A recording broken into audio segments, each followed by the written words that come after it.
Okay, that's enough screwing with the alt-right. But what I wanted to do is I wanted to do a video on how the third position is socialist.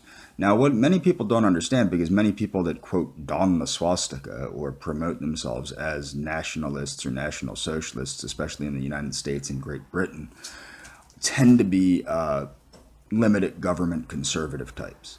The third position is not limited government by any stretch of the imagination. For example, in the United States, we have a lot of the same things they had in Nazi Germany. One very important one is we've always had socialized medicine in the United States, more or less recently, I guess, not always. Since the 20th century, we've had socialized medicine in the United States, making sure that it got to the right people. It was called Medicare, Medicaid, and before that we had other means such as vaccination programs that came down from the government and stuff of that nature. Public schools. Public schools, if it has public in front of it, it's probably socialist. But what you have to understand is there's very few people that would say that the public works projects need to be abandoned, the national park systems need to be abandoned and privately owned. There's very few people that would say emergency medical personnel shouldn't exist, or that medical assistance shouldn't exist, or that nutritional assistance shouldn't exist, except for some really greedy libertarians or maybe some anarchists. Now, these are all fine by the third positionist standards, which might seem odd because many of you might be aware of nationalists or white supremacists or the folks like that that are anti-welfare or anti-this. Now, the problem with welfare is that welfare has been used to fuel dysgenics. And what's dysgenics? Dysgenics is increasing the amount of not so great people by encouraging them to breed. And that's how welfare is being used by the left to increase a voter bloc.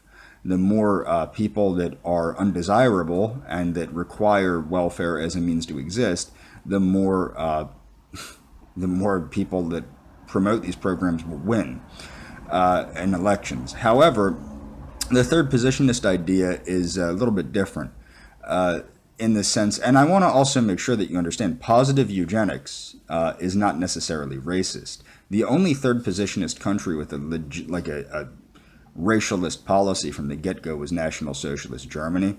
And if you look at my videos on post-racial eugenics, you'll see that absolutely true eugenics is not racist. It is the seeking of the improvement of the species. But to go further, the reason that socialism and not so limited government are important is because what has brought this country down is not a strong government, it's a weak government. It's a government that, like for example, the civil rights movement was used to allow anyone basically to vote.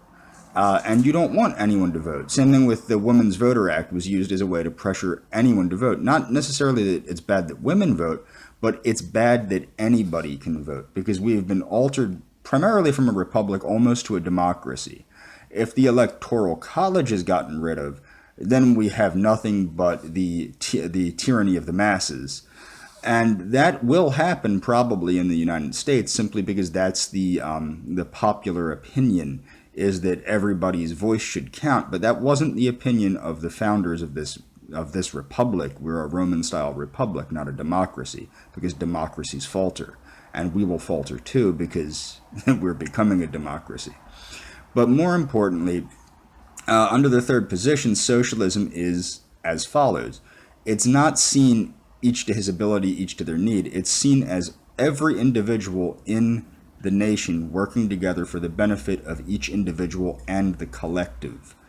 And this is important to understand. The other main difference is, unlike communism, which does not allow for private property rights, third positionism demands private property rights. Private property rights are at the base of the third position.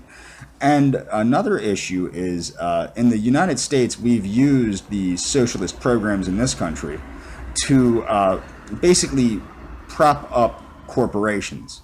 This is not third positionist. Under third positionism, corporations work for the benefit of the people and the benefit of the nation. Whereas in this country, we have the government working for the benefit of the corporations at the expense of the people. And that's about the gist of this.